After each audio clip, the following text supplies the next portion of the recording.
If you've seen our show on how you will die, you'll know all about the most common ways in which we leave this planet, which for most of us happens after we've lived until a ripe old age. You may also know from some of our other shows featuring the scarier aspects of life that some of us just have rotten luck, and we may go out in agonizing pain due to some strange disease or even after taking a bite on the butt from one of our 8-legged friends. While most of us do make it to the latter stages of life, every day is full of trapdoors and potholes we might fall into, metaphorically speaking. Today we'll look at some of the hidden dangers lurking around daily. In this episode of the Infographics Show, these everyday things might one day kill you. Don't forget to subscribe and click the bell button so that you can be part of our notification squad. We'll start with germs and something that can be very nasty. This is called E. coli, and while most E. coli is okay, some strains of this bacteria can make you very sick and can also be the end of you. One such infection is called hemolytic uremic syndrome, and this gets to work destroying your kidneys. Outbreaks are not very common, but they do happen and are usually spread via food that hasn't been cooked properly. In the early 90s, 4 children died from being infected after eating at the burger restaurant Jack in the Box. In 2015, Chipotle Mexican Grill was blamed for an outbreak, while cheese and soy nut butter has been to blame in other recent outbreaks. Just in 2018 alone, 2 deaths occurred and scores of people fell very ill in the US and Canada, and romaine lettuce was suspected of being the culprit. If you want to avoid E. coli infection, cook your food well, wash your hands after touching animals or going to the bathroom, and make sure you always drink uncontaminated water. There's a good reason why we wash our hands often throughout the day.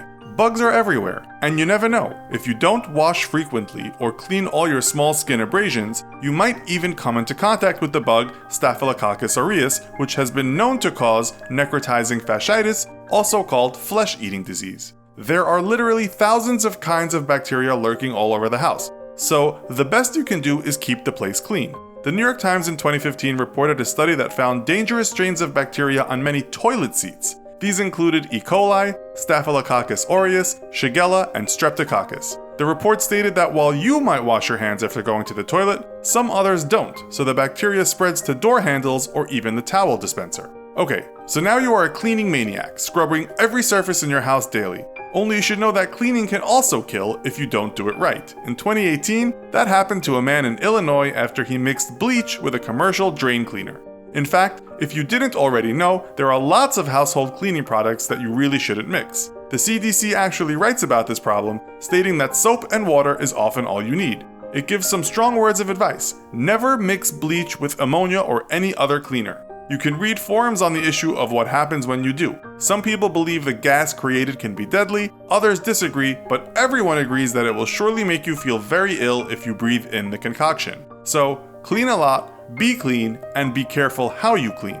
Now that you have cleaned your bathroom and are feeling secure, you take a nice, safe bath. Well, bathtub drowning is more common than you think. Accidents do happen. PolitiFact actually looked at the numbers of bathtub deaths in the US after someone had said on TV that bathtub death was more common than accidental gunshot death. It isn't, but still, the last available statistics said in 2011 that there were 95 bathtub drownings in the US. The CDC reports that indeed, for people who may have seizures, the bathtub can be a very dangerous place, but drowning in the house pool also leads to a lot of American deaths, 80% of which are male. In another report by the Consumer Product Safety Commission, it was stated that from 2006 to 2010, there was a total of 434 bathtub deaths in the US, but most of those involved young kids. According to the Wall Street Journal, Japan has more bathtub deaths, with 9 out of 10 drownings happening to people over 65. The report stated 4,866 people drowned to death in a bathtub in 2014, up 70% over 10 years. The CDC also puts falls as one of the leading causes of accidental death, and guess which room sees the biggest number of these falls? You guessed it, the bathroom. Apparently getting out of the bath is statistically way more dangerous than getting in. With that dangerous bathtub and all those diseases lurking around the toilet, you might want to head to another room. You go to the kitchen, a place full of sharp knives and things that can burn you. It's also a place that hides potentially dangerous things you eat. As you'll know from our other shows, overdoses of people taking opiate pain medications has shot up in the US lately, but did you know acetaminophen overdose leads to hundreds of yearly deaths in the US alone? So just be careful when taking your Tylenol. And if we are talking about the dangers of eating, that isn't always related to what's in the food. According to Injury Facts 2017, choking accounted for 5,051 deaths. According to Injury Facts 2017, choking accounted for 5,051 deaths in the year 2015.